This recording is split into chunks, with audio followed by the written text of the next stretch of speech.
I made a Rapunzel dress with no sewing experience.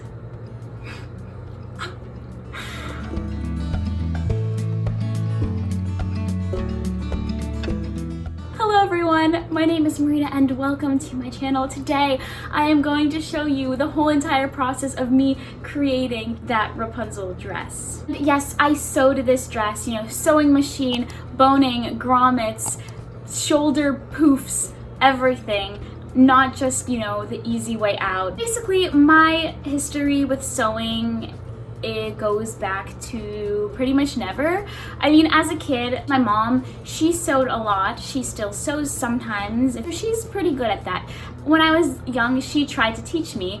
I was not really interested, so I didn't really care to learn.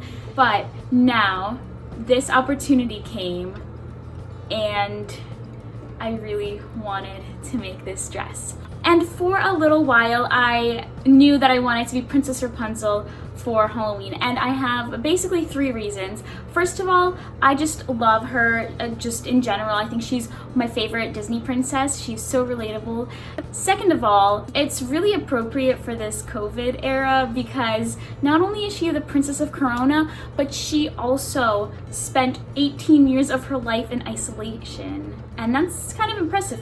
If she can do it, then I can go a couple of weeks or months, right?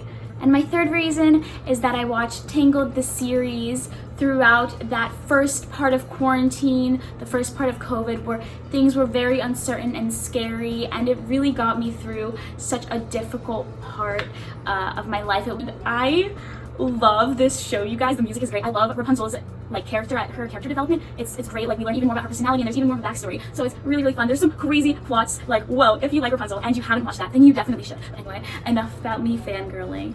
So that is why I wanted to be Princess Rapunzel. Now, why am I sewing my own costume?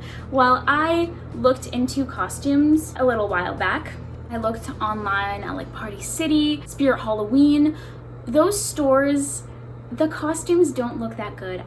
From previous experience, I know that the quality is terrible. They look very cheap, and on top of that, they're pretty dang expensive. Then I looked into some cosplay websites with cosplay costumes, and those are a little bit nicer, but they are so expensive, which I understand. They're like handmade, they're like custom fit, things like that, but they're so expensive. And girl, I'm a college student. I don't have that much money. Then, just out of curiosity, I looked up on YouTube, Rapunzel costume tutorial, like DIY Rapunzel costume, and a couple of videos popped up. The video that I clicked on was by Makara Tours, and you may have heard of her, but she does a lot of these videos, and I watched the video and I was just so blown away. It was really chaotic, but her dress looked so nice. And she has a lot of other videos of her doing other princess dresses. She has Cinderella and Snow White, and they look really, really good. She's really pretty, and she just basically is a Disney princess. And I was just inspired to make my own costume from that point on. Now, before I could start, I needed to obtain a sewing machine. Thankfully, my aunt let me borrow hers. And I also went home to visit my family, and I picked up just some extra needles, some threads, some pins, some chalk, just things that we already had, some scissors. We already had these things, so I was just gonna use them. And the fun begins with all the crazy stuff.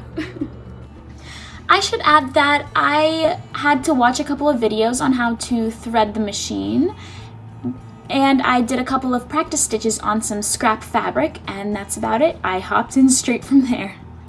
First step was to get the materials, specifically the fabric. We're on our way to go thrifting to find the fabric and stuff for the costume. So we're gonna hit up Plato's Closet and then Goodwill. Woo!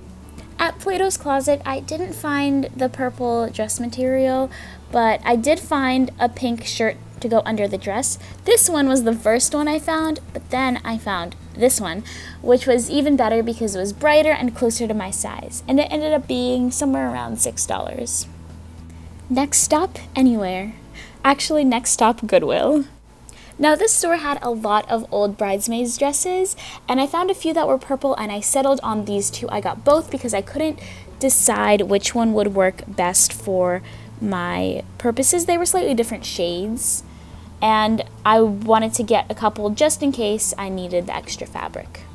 This is the first dress, and it looks okay from this side, but the inside, I don't know why this is the inside, but the inside is like shiny. And this is so, so pretty. So I am going to use this dress as the main fabric. If I mess up or if I need extra fabric, I'll use this. And they were very cheap because I thrifted them. This is gonna be a before.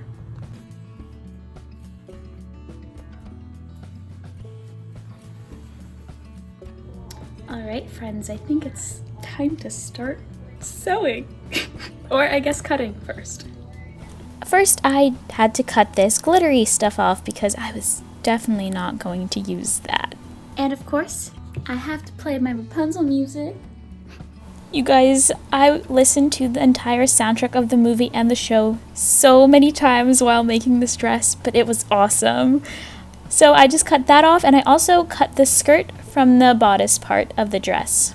I can't decide if I should keep it on this side and just turn this into a skirt, or if I should. I really like this shiny side. I really like this shiny side, but if I were to use the shiny side, I would have to carefully cut this stuff out and then sew it back together. And I don't know if I want to risk that. Yep, this was a major dilemma that I kept on thinking about, and I eventually decided, but not quite yet, so stay tuned to see which side of the skirt I chose to use. I decided to watch Makara's video because I'm trying to figure out what I have to do, and I'm realizing that she doesn't really explain what to do in the videos. I mean, she explains like the general idea of like what steps you should take, but she doesn't talk about the basics, which I totally understand, but I don't know how I'm gonna do this. I guess I'm just gonna have to go for it. I got this. Now you guys are probably starting to realize that I'm a very indecisive person, so my next dilemma was figuring out which fabric to use for the bodice, because I knew I didn't have enough of the same fabric for both the bodice and the skirt. They varied in color, they varied in shininess, so I really struggled. Actually, I might try using this bodice part of the dress, the original dress. Anyway, I basically have to cut out those kinds of shapes that are the size of my body onto this. Oh gosh, wish me luck. I started tracing out a shape with chalk, but I totally gave up on that because I just started cutting where the seams were, and once I had cut it, I kind of shaped it more to what I needed it to be. There were also these little seams where someone had altered the dress, so I had to get rid of that. And here I'm just at the mirror marking where I needed to cut it. How did I do this? I don't even remember. But then I sort of cleaned it up, made sure both sides of the bodice would be even. I totally forgot that I have this sewing kit, and it has little scissors, which is perfect because now I can use them to like take out this little weird boob thing. Yep, later I discovered that this actually had a seam ripper, which I had to look up what that was called because I don't know anything about sewing. So then I decided to go for it to sew my first seam stitch on this dress. And it went surprisingly well. Yep, I was excited. Then I sewed on the other side, I attached the back, and then I cut it down the middle because that's where the bodice will lace up. That was all I could do with the bodice at the moment because I didn't have the grommets or the ribbon to lace it up. So then I moved on to the pink undershirt. Basically, it was kind of a loose fit, so I just wanted to make it tighter and more form-fitting. Now, I don't know if this was the best or the right way to do it, but I just took the shirt apart at the seams, so I took the sleeves off and basically re-sewed everything together, but a little bit tighter. It seems I was using the go to the mirror and draw on the shirt technique again. I don't know how I did this. It really seems very chaotic, but Makara's video was also very chaotic. So I pinned it down, and then I tried it on, and I sewed it together, but I could not figure out how to sew the sleeves on. I just did not have the mental capacity. It was late, and I was watching Tangled, and my favorite scene was coming. I was so excited. Anyway, after the movie ended, I went to sleep, and this is a new day when I had purchased some grommets. This was going to be hard, and I knew it. I did not have a fun-size Snicker bar near me, so I instead Googled the size of a fun-size Snicker bar, measured that out on my bodice, and then I started stabbing the holes through, which was incredibly difficult, and I used like about 4 different tools: screwdriver, scissors, pen. Yeah. Look, people, one of those fabric hole puncher things was not in my budget. But then I fit the grommets through, and then I started to hammer them down, which was incredibly loud, so I probably caused some concerns. I even started bleeding. Wait, can you even see that? It was very tiny, but a little bit got on the dress. See, just a little bit. Here's what it looks like close up. And there was a bit of a situation where the paint was chipping, but I got that under control. And then it was time to lace up the bodice with the ribbon that I bought. So this was kind of the ultimate test, and it fit quite well. I was very pleased. Now, the last thing I actually sewed was the pink shirt, so I still had the pink string, so I decided to finish this shirt, which basically meant I had to attach the sleeves. Like I said before, I couldn't quite figure out exactly how to do this. It was late, but by now I had figured out how to do it, and this is what it looks like with the sleeves. There is still a little bit of work to be done, but that was the general look. Now I have a few options of what to do. I can pleat the skirt and try to sew that, which would kind of be the biggest missing piece, or I can do the puffy shoulder sleeves. I really don't know how to do that. I don't know how to do the skirt either. I guess I decided to pleat the skirt, but this was not the only time I would pleat it. I did not like the way this looked. I tried it on. I realized that something was missing, and I realized that I just didn't like the fabric on this side. After contemplating for a while, I decided to turn the skirt inside out, which meant I had to take apart all the seams and re-sew them. This was a very scary move because it is easy to mess up. I ironed the seams the opposite way just to flatten them out and make it easier to sew, and then I pinned it together and I just went for it, and I'm happy to say it turned out nice. The shiny side of the fabric is just so much nicer for this dress. You know how Rapunzel's skirt has this triangle piece in the front?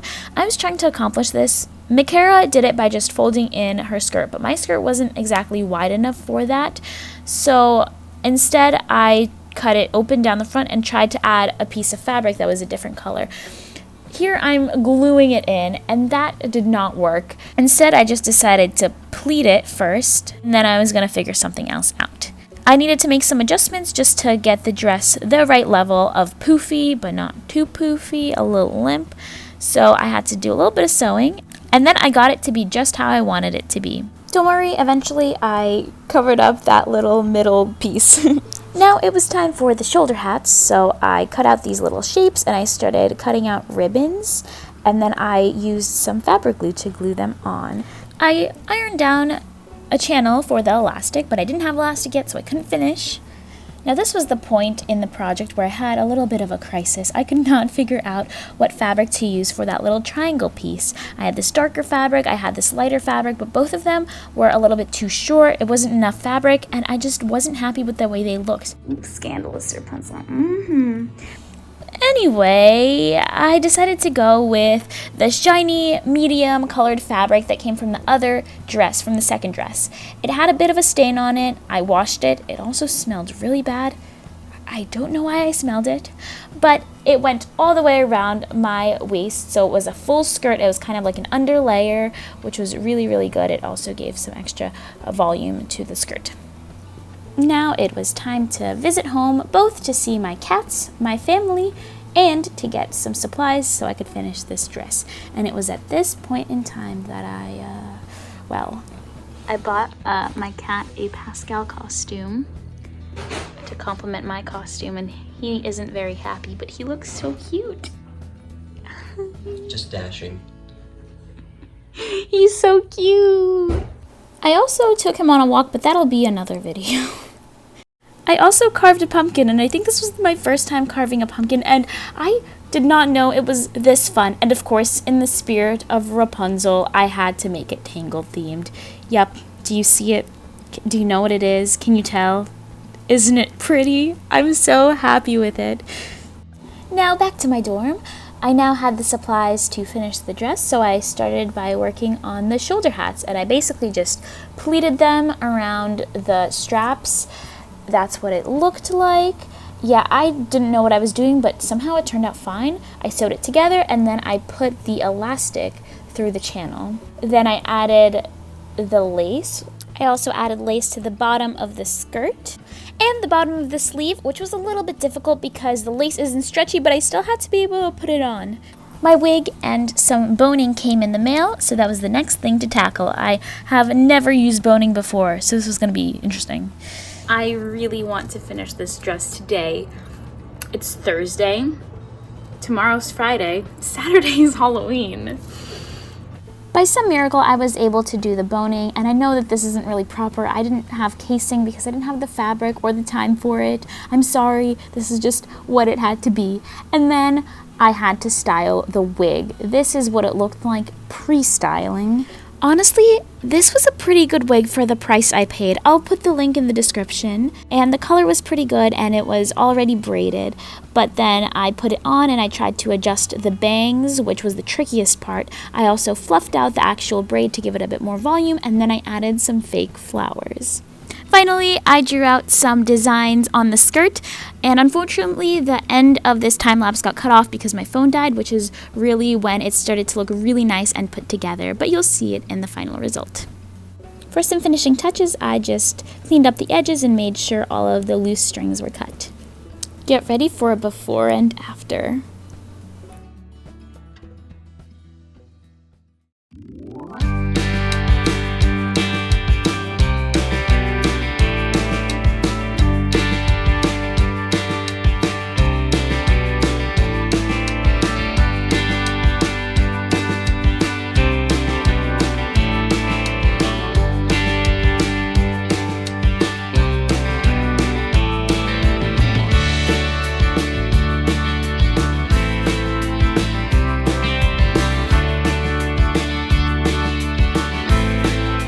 I also posted pictures of this costume on my Instagram, so go follow me and check them out. And I also posted a really fun and cute reel.